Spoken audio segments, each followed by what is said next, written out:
Voters across the Philippines headed to the polls on Monday, casting their ballots in high stakes midterm elections that have taken center stage in the country's political arena. While President Ferdinand Marcos Jr. and Vice President Sara Duterte are not on the ballot, their growing political rivalry has transformed these midterms into a dramatic showdown, a referendum on power and influence. More than 18,000 positions are up for grabs, from mayoral seats and governorships to crucial posts in the lower house. But the real battlegrounds is the Senate.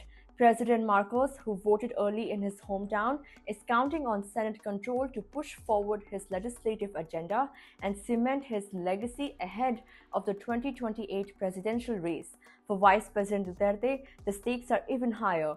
An impeachment complaint hangs over her, alleging misuse of public funds, unexplained wealth, and threats against political opponents.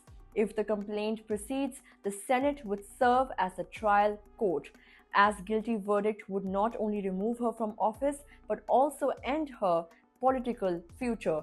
Speaking after casting her vote, Duterte said, "Whatever happens with the impeachment, whether it's a guilty verdict or acquittal, I'm ready for whatever comes." Observers say the Senate race has become a proxy war between the Marcos and Duterte camps. Among Duterte's endorsed Senate candidates are allies of her father, former President Rodrigo Duterte, including the controversial ex-police chief who led the deadly war on drugs. Speaking to reporters, Sara Duterte confirmed she had spoken to her father, who remains politically active despite being detained in The Hague and facing trial at the International Criminal Court. She claimed more than two of his endorsed candidates are on track to win. Rodrigo Duterte, meanwhile, is running for mayor in his hometown, a move that signals his continued grip on local politics. The once powerful Marcos-Duterte alliance, which swept the 2022 national elections, has since crumbled into open hostility.